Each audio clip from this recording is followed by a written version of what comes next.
Como nosotros vimos la semana pasada, el libro de Eclesiastés, los invito una vez más a ir allí, nos lleva a examinar el sentido de la vida debajo del sol, es decir, limitándonos al aquí y ahora con el propósito de destruir cualquier esperanza que podamos tener en las cosas que este mundo ofrece. Versículo 1, palabras del predicador, hijo de David, rey de Jerusalén. Vanidad de vanidades, dijo el predicador, vanidad de vanidades, todo es vanidad. ¿Qué provecho tiene el hombre de todo su trabajo con que se afana debajo del sol? Ninguno, dice Salomón. Esa fue la conclusión a la que este hombre llegó después de haber convertido su vida en una especie de laboratorio experimental para encontrar el propósito y significado de su existencia en este mundo. Versículo 12, yo el predicador fui rey, o literalmente he sido rey sobre Israel en Jerusalén. Salomón quiere compartir las lecciones que aprendió al final de su vida. Yo he sido rey, ya soy viejo, he experimentado mucho. Ahora quiero compartirles lo que he aprendido.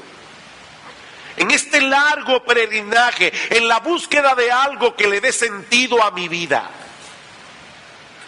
Por supuesto, si había una persona que tenía los recursos y capacidades necesarias para hacer esa clase de experimento, era Salomón. Era un hombre muy sabio, sumamente rico y poderoso, y con una extraña mezcla de curiosidad intelectual, talento artístico y vocación científica. Eso es raro encontrar en un solo hombre. Generalmente la gente intelectual son como medio seco. No, Salomón no era así.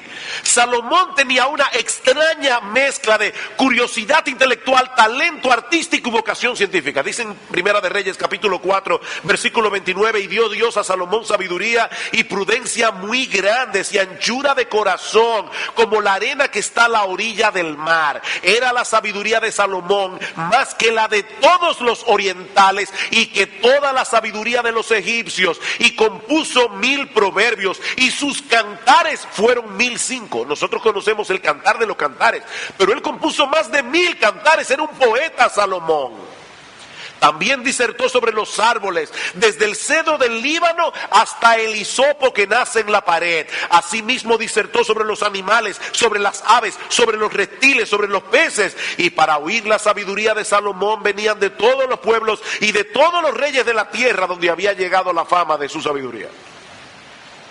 No había hombre sobre la tierra en aquellos días que igualara a Salomón en conocimiento, y él lo sabía. Por eso decidió hacer uso de su formidable capacidad intelectual para entender por sí mismo el sentido de las cosas. Versículo 13, y di mi corazón a inquirir y a buscar con sabiduría sobre todo lo que se hace debajo del cielo. Estas dos palabras, inquirir, buscar, nos indica que este no fue un trabajo que Salomón tomó a la ligera. Él estaba determinado a entender la vida como un todo, no como algo fragmentado. Es muy típico encontrar a un profesional que sabe mucho de su carrera, pero casi nada acerca de todo lo demás. ¿Han visto gente así? Si son abogados, saben de derecho. Si son médicos, saben de medicina, pero no saben de nada más. Ese no fue el caso de Salomón. Como hemos visto ya, Salomón puede ser descrito como un hombre renacentista, cientos de años antes del Renacimiento. Él trató de conocer tanto como fuera posible, de tantas cosas como fuera posible. A Salomón le interesaba todo, todo. Como bien ha dicho alguien, su búsqueda fue intensa y extensa.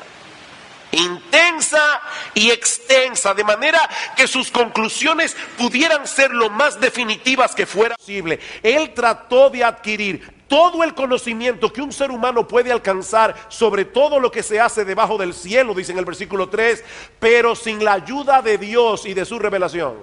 Ahí está la clave. ¿Qué tanto puede entender un hombre de la vida sin la ayuda de Dios? Sin la revelación de Dios. ¿Y cuál fue el resultado final de todo ese esfuerzo? Una completa y total frustración. Versículo 13. Este penoso trabajo dio Dios a los hijos de los hombres para que se ocupen en él. La palabra que nuestras versiones traducen penoso puede ser traducida también como un mal negocio. No se trata simplemente de algo que produce fatiga. Lo que Salomón está diciendo es, esa clase de empresa de tratar de entender las cosas termina produciendo frustración. Versículo 14, miré todas las obras que se hacen debajo del sol, y he aquí todo ello es vanidad y aflicción de espíritu. Literalmente un correr tras el viento. Imagínese que usted se levanta por la mañana y encuentra a su vecino corriendo para acá, luego se detiene y corre para allá, y luego se detiene y corre, y usted le dice, hey, ¿qué haces? Persiguiendo el viento. Es que eso es una empresa inútil. Y Salomón dice, exactamente, es una empresa inútil, es un correr tras el viento. Lo interesante es que Salomón nos dice aquí que fue Dios quien nos dio ese trabajo. ¿Leyeron el versículo 14? Versículo 13, perdón. Este penoso trabajo dio Dios a los hijos de los hombres para que se ocupen en él. Fue Dios que puso en el hombre ese afán por tratar de entender el significado de las cosas. De manera que el hombre está atrapado entre ese anhelo implantado por Dios de conocer y su propia incapacidad de encontrar respuestas a las preguntas más importantes de la vida humana. ¿Quién soy yo? ¿Qué hago aquí? ¿Cuál es el propósito y significado de mi existencia en este mundo? ¿Cómo se supone que debemos vivir? O lo que es todavía más importante, ¿cómo puedo llegar a conocer a Dios y tener una relación personal con Él? La mente humana genera esa clase de preguntas, pero no puede por sí misma encontrar las respuestas. Hace unos años atrás, y por una razón que no viene al caso, compré un buen libro de filosofía política escrito por un filósofo decano de humanidades en una universidad inglesa. Y me llamó profundamente la atención lo que este genio dice al final de su introducción. Es un hombre muy capaz, no lo estoy diciendo irónicamente, y un buen escritor. Pero al final de su introducción, él aclara que su objetivo no era inculcar ninguna opinión a nadie, sino tan solo ofrecer un material que ayude a la gente a que se forme su propia opinión. Obviamente, dice él, es posible, y esto obviamente cuando lo leí me dolieron los pesos que pagué por el libro. Dice, obviamente es posible que alguien lea el libro y termine con las mismas incertidumbres que tenía al principio. Sin embargo, oigan esto, no deberíamos subestimar el progreso que se ha hecho cuando se pasa de la ignorancia confusa a la perplejidad informada. He ahí lo único que puede ofrecer la sabiduría de este mundo. Ayudarte a tener una perplejidad informada que seguramente generará otras preguntas y que te hará más consciente de la enorme cantidad de problemas sin solución que hay en este mundo. Eso fue lo que Salomón entendió. Después de una larga e intensa labor intelectual, versículo 15, lo torcido no se puede enderezar y lo incompleto no puede contarse. No solo tenemos una existencia enigmática en este mundo, una existencia que no podemos entender del todo, sino que hay muchas cosas torcidas que probablemente, mis amados hermanos y amigos que están aquí, permanecerán torcidas. En una de las caricaturas de Quino aparece Mafalda escuchando la radio, y en la radio decía, el Papa ha hecho un nuevo llamado a la paz, a lo que Mafalda responde, y le dio ocupado como siempre, ¿no? Alguien decía que si dedicamos nuestro tiempo y energía tratando de enderezar todo lo que está torcido, nos quedaremos sin nada para vivir nuestra propia vida. Ahora, yo no estoy diciendo, mis amados hermanos, que lo que el hombre hace para mejorar de alguna manera los males sociales sea completamente inútil, no.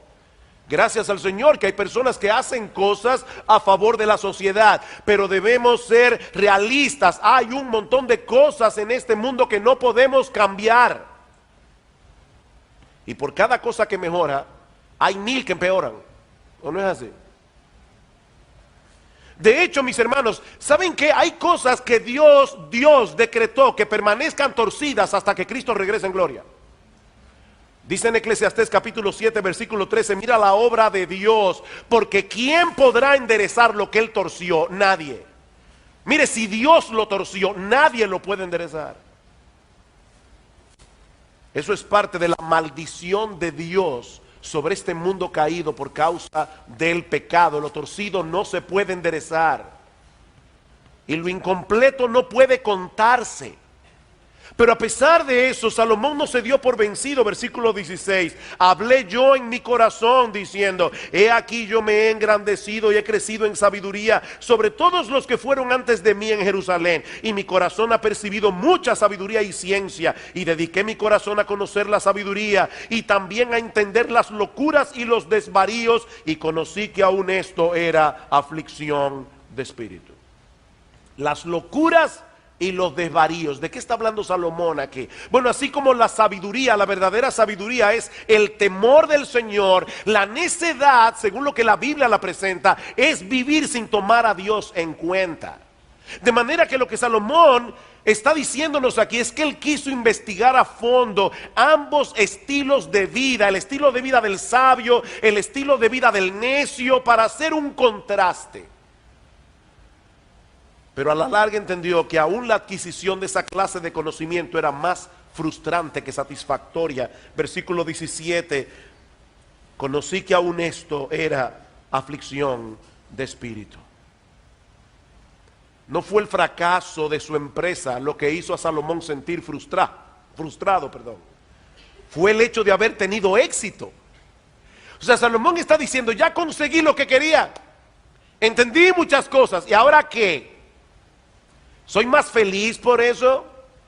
¿Comprendo mejor el propósito de mi existencia en este mundo?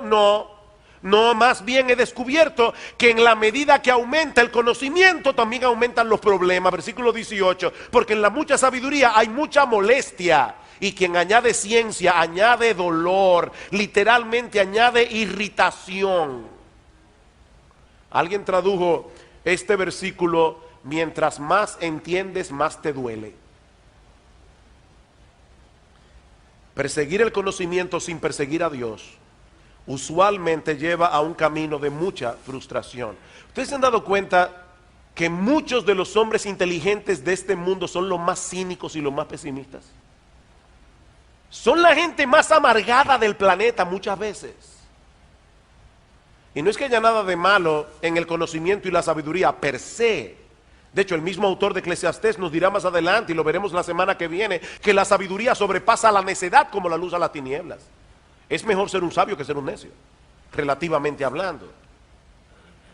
Pero perseguir la sabiduría como un fin en sí misma, pensando que de ese modo vamos a dar sentido a nuestra existencia en este mundo y tener una vida más plena y feliz, tarde o temprano termina en frustración. A medida que aumenta el conocimiento, más se apercibe el hombre de las cosas que están mal en esta vida y más se da cuenta de las cosas que no sabe. Decía Joan Manuel Serrat en una de sus canciones, andar y andar buscando verdades para encontrar siempre otra pregunta, ir y venir y no llegar nunca. Esa es la vida del hombre sobre la tierra. Mientras más sabes, más cuentas te das de lo que no sabes y de que hay muchas cosas que tú ni siquiera sabes que no sabes. Nuestra ignorancia es tan grande que hay muchas cosas que nosotros ignoramos que ignoramos. No sabemos que no las sabemos. Usted ve, pastor, por eso es que yo no me afano buscándole las 5 patas al gato.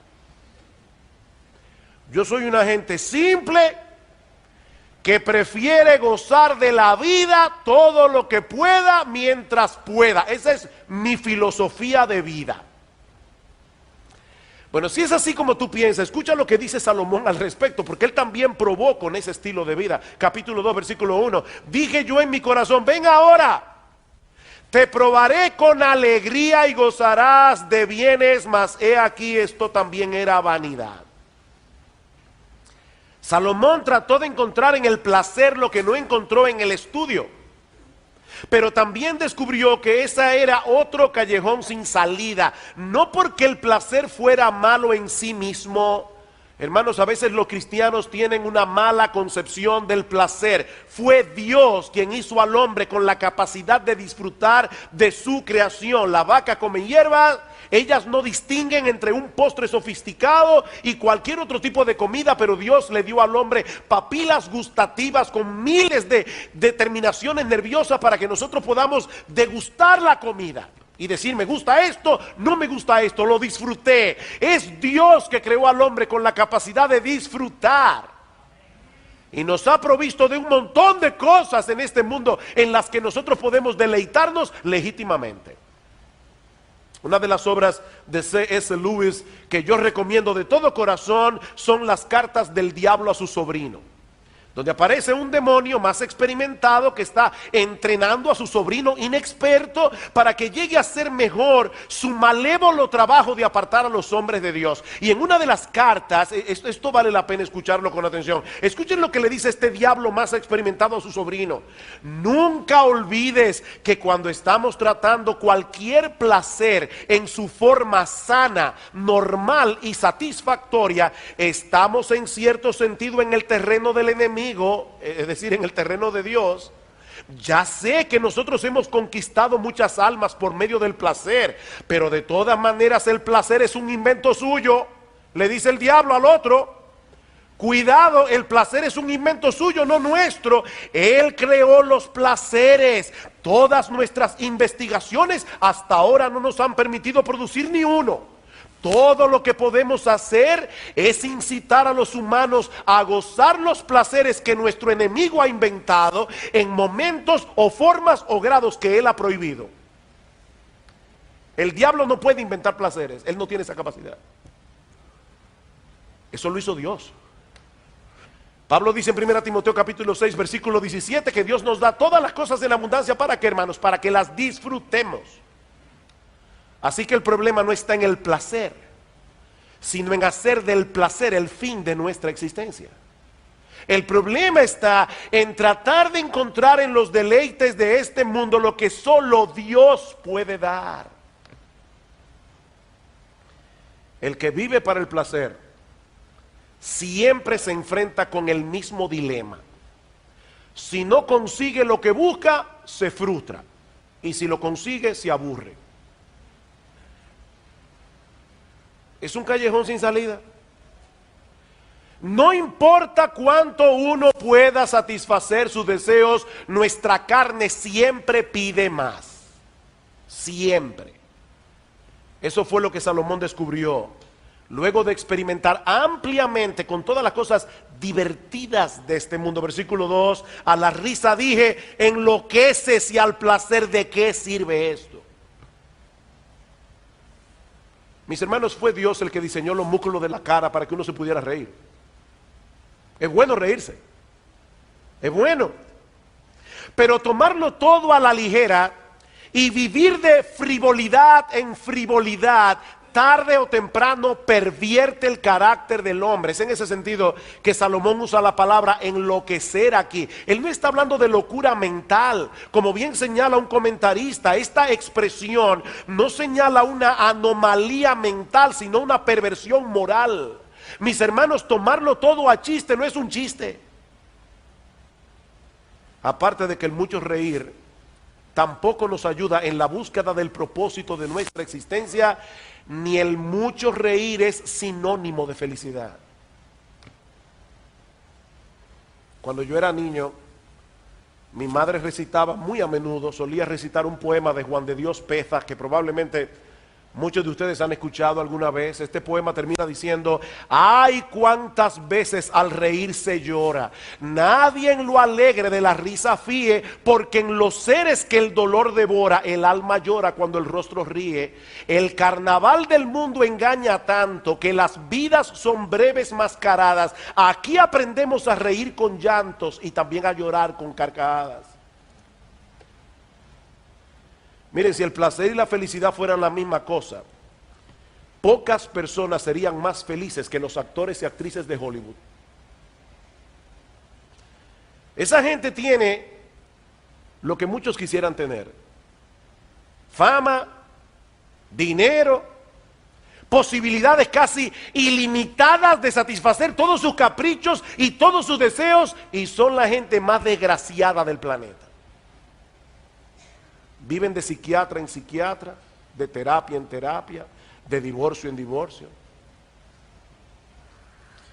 Miren, mis hermanos, una cosa es tener momentos fugaces de alegría y de deleite, otra muy distinta es experimentar la verdadera felicidad, como Salomón descubrió después de experimentar una larga lista de placeres. Versículo 3: propuse en mi corazón agasajar mi carne con vino, y que anduviese mi corazón en sabiduría con retención de la necedad, hasta ver cuál fuese el bien de los hijos de los hombres, en el cual se ocuparan debajo del cielo todos los días de su vida. Aclaro, este es un texto de difícil interpretación, pero lo que Salomón parece estar diciendo aquí es que él trató de disfrutar del vino, pero sin caer en excesos, de tal manera que nunca perdiera su capacidad de razonamiento. En otras palabras, él estaba llevando a cabo un experimento controlado. Un experimento controlado que lo llevó a descubrir que el vino no era la respuesta. Así que decidió tomar otro rumbo, dedicarse a grandes proyectos de construcción. Versículo 4: engrandecí mis obras, edifiqué para mí casas, planté para mí viñas, me hice huertos y jardines, y planté en ellos árboles de todo fruto, me hice estanques de aguas para regar de ellos el bosque donde crecían los árboles. No sé si se dieron cuenta, pero hay dos cosas que llaman la atención en este texto. Una, la repetición de plurales que Salomón está usando aquí. Él no hizo una casa, él se hizo casas. Él no plantó una viña, él plantó viñas. Él hizo huertos y jardines y estanques. Pero lo otro que llama la atención es la repetición del pronombre posesivo mi. Él no estaba haciendo obras públicas para el deleite de Jerusalén. Él estaba haciendo obras para él. Yo me hice casas, yo me hice estanques, yo me hice huertos. Salomón trató de reproducir el huerto del Edén en la tierra, construir su propio paraíso terrenal. Y tenía el dinero para hacerlo. Y no olvidemos que este hombre llegó a tener 700 esposas y 300 concubinas. Un harén de 1000 mujeres. Tal vez por eso es que tenía que hacer tantas casas. Yo imagino a las esposas: yo quiero una ventana aquí y una ventana allí.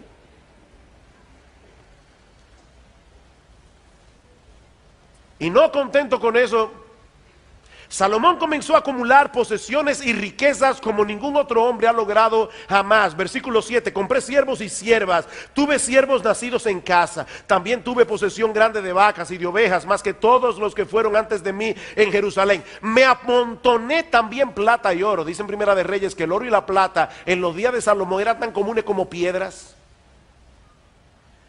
Y tesoros preciados de reyes y de provincias. Me hice de cantores y cantoras, de los deleites de los hijos de los hombres y de toda clase de instrumentos de música. Y fui engrandecido y aumentado más que todos los que fueron antes de mí en Jerusalén. A más de esto conservé conmigo mi sabiduría. No negué a mis ojos ninguna cosa que desearan, ni aparté mi corazón de placer alguno, porque mi corazón gozó de todo mi trabajo, y esta fue mi parte de toda mi faena.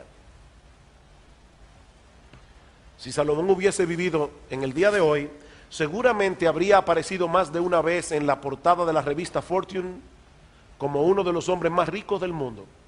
Ya yo me imagino en la revista Architecture Digest, en la casa de Salomón, y los jardines de Salomón, y los estanques de Salomón. Hubiera sido un hombre famoso. Ahora, hermanos, seamos honestos por un momento. Vamos a ser honestos aquí, con tu propia conciencia. ¿De verdad nunca te ha pasado por la cabeza que si tú tuvieras por lo menos algo de la porción que tienen los hombres como Salomón, tú serías un poco más feliz? Claro, para ser, ¿verdad? No pasarnos de la raya sin las mujeres, sin las esposas y las concubinas. Decía un cómico argentino: ¿ustedes creen que esas personas que tienen casas, yates, aviones, son felices? Porque a mí me da la impresión de que sí, dice él. A veces uno le da la impresión de que sí, de que son felices, de que viven vidas súper wow. Y uno cogiendo lucha. Es por eso que Dios nos advierte en su palabra contra los deseos de la carne, los deseos de los ojos, la vanagloria de la vida. El salmista le oraba al Señor en el Salmo 119, aparta mis ojos que no vean la vanidad, avívame en tus caminos. Pero Salomón no hizo caso de esas advertencias.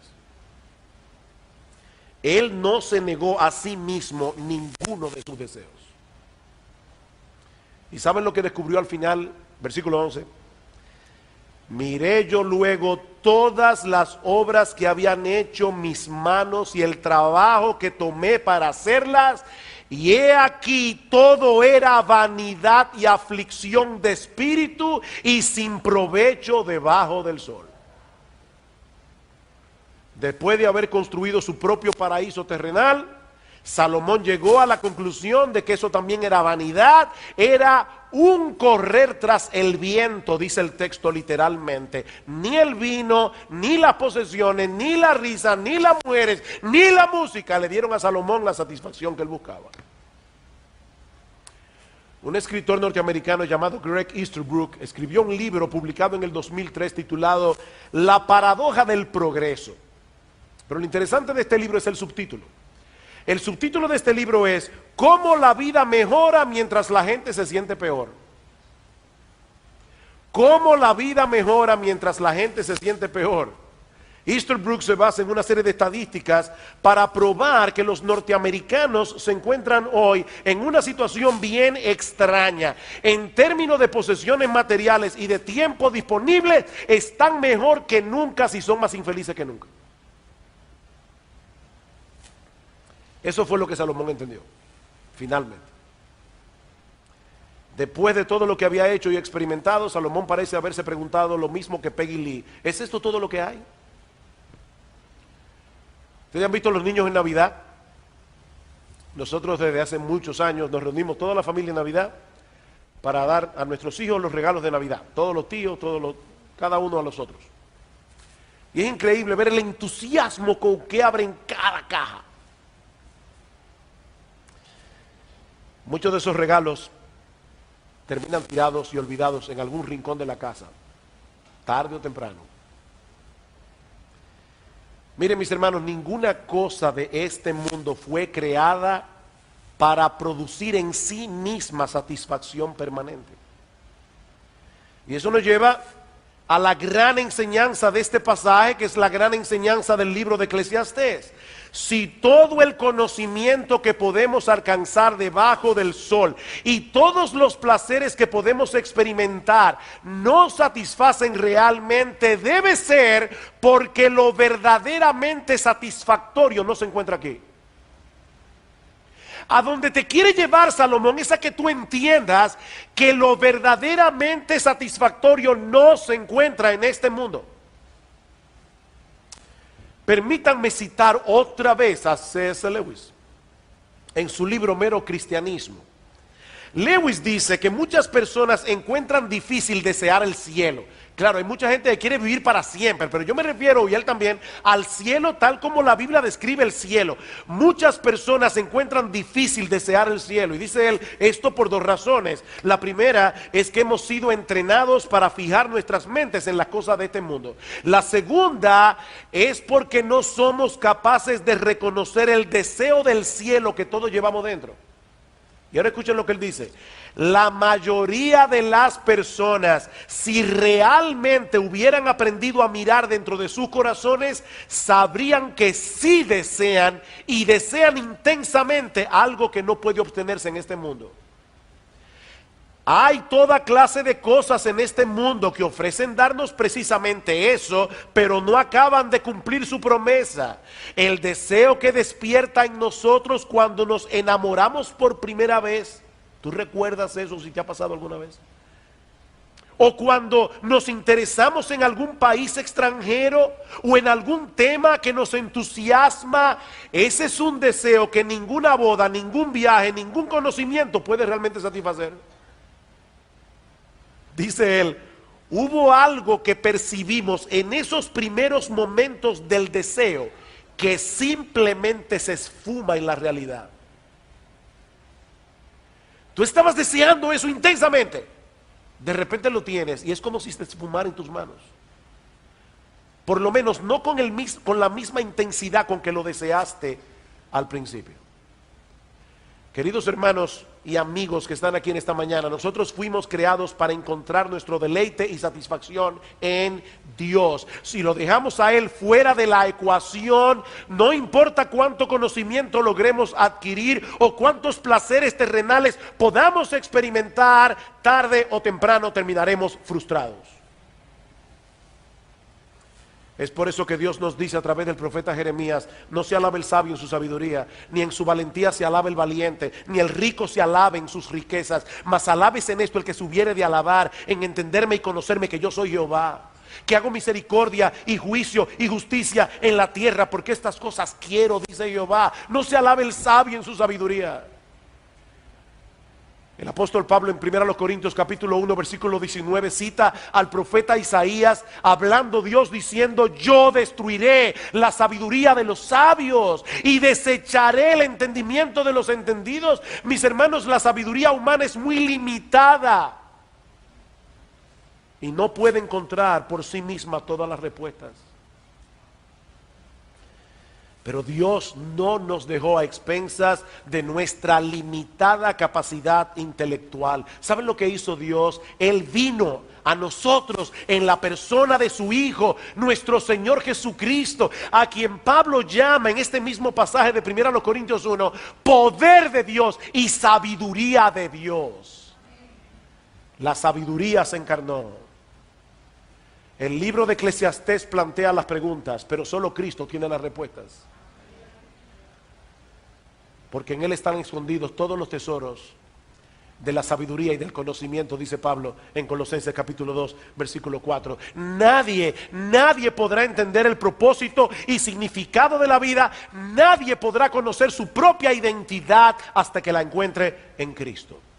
Y con esto yo no estoy diciendo que tan pronto nos convertimos al Señor, entendemos todas las cosas y conocemos todas las respuestas. No, mis hermanos, hay muchas interrogantes que no serán respondidas de este lado del cielo. Pero los cristianos sabemos con certeza de que algún día estaremos en la presencia de nuestro bendito Señor y Salvador. Y ¿saben qué? Todas nuestras inquietudes serán respondidas. Dice Salomón: hay muchas cosas torcidas en este mundo que no pueden ser enderezadas, pero Cristo se introdujo en la historia humana para morir por nuestros pecados y para traernos la esperanza del que algún día todas las cosas torcidas de este mundo serán enderezadas para siempre jamás. Mientras tanto nos contentamos con lo mucho que nuestro Dios ya nos ha revelado en su palabra. Pablo dice en 1 Corintios 2 que nosotros tenemos la mente de Cristo. Y la idea es, nosotros tenemos la mente de Cristo revelada aquí. Nosotros tenemos la mente de Cristo. Entendemos muchas cosas que antes no entendíamos, ¿o no es así? Y disfrutamos de todas las cosas que Él creó. No para que se conviertan en un sustituto de Dios, sino para que lo disfrutemos a Él al disfrutar de esas cosas. Dios quiere que nosotros lo disfrutemos a Él disfrutando la cosa que Él creó. Pablo dice en 1 Timoteo 4:1 que en los postreros tiempos algunos apostatarán de la fe, escuchando a espíritus engañadores y a doctrinas de demonios, por la hipocresía de mentirosos que, teniendo cauterizada la conciencia, prohibirán casarse. Mandarle a un hombre que permanezca célibe para servirle a Dios, obligarlo a quedarse célibe cuando no tiene el don de continencia, eso no es ser más santo. Pablo le llama doctrina de demonios. Y mandarán a abstenerse de alimentos que Dios creó para que con acción de gracia participasen de ellos los creyentes y los que han conocido la verdad, porque todo lo que Dios creó es bueno y nada es de desecharse si se toma con acción de gracias. Mis hermanos, déjenme hacerles una pregunta. ¿Acaso no fue Dios el que creó la vid con la capacidad de aspirar agua a través de sus raíces y con la ayuda del sol convertir el agua en jugo y luego fermentarse para convertirse en vino? ¿Quién creó ese mecanismo? Fue Dios. Así que a través de la historia, ¿saben que Dios ha estado convirtiendo el agua en vino un montón de veces? Es Dios el que lo hace, pero los hombres prefieren atribuir esa clase de placeres a un proceso natural y así desconectarlo de la bondad de Dios y poder abusar del vino a su antojo. Pero entonces vino Cristo y en las bodas de Caná dejó el asunto al descubierto. Y como bien dice alguien, ese milagro de las bodas de Caná no ha cumplido por completo su propósito si solo nos enseña que Jesús es Dios. Tendrá el efecto completo si donde quiera que veamos un viñedo o bebamos un vaso de vino, recordamos que en ambos casos está obrando aquel que estuvo sentado en la fiesta de la boda de Caná. No, Cristo no convirtió el agua en vino únicamente en la boda de Caná. Él ha estado haciendo eso desde la época de Noé. Lo que él hizo en la boda de Caná fue acelerar el proceso y eso es un milagro. Queridos hermanos, la respuesta cristiana al placer desenfrenado y destructivo no es el monasticismo. Dios no quiere que nos convirtamos en monjes. La respuesta del cristianismo no es el legalismo. La respuesta del cristianismo es el disfrute de las cosas creadas dentro del parámetro establecido por Dios y recordando en todo momento que solo Cristo puede satisfacer plena y permanentemente los anhelos más profundos del alma. Solo Él, nadie más. Yo he venido para que tengan vida y para que la tengan en abundancia, dice el Señor en Juan 10:10 y en Juan 6:35. Yo soy y nadie más lo es.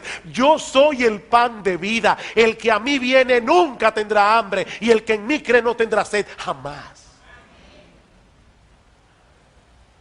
Querido hermano, querida hermana, no te dejes seducir por las ofertas engañosas de este mundo. Lo que necesitas realmente no es un mejor sueldo, no es una mejor casa, no es un mejor carro o tal vez tener carro, no es un mejor matrimonio o tal vez estar casada, no es más entretenimiento.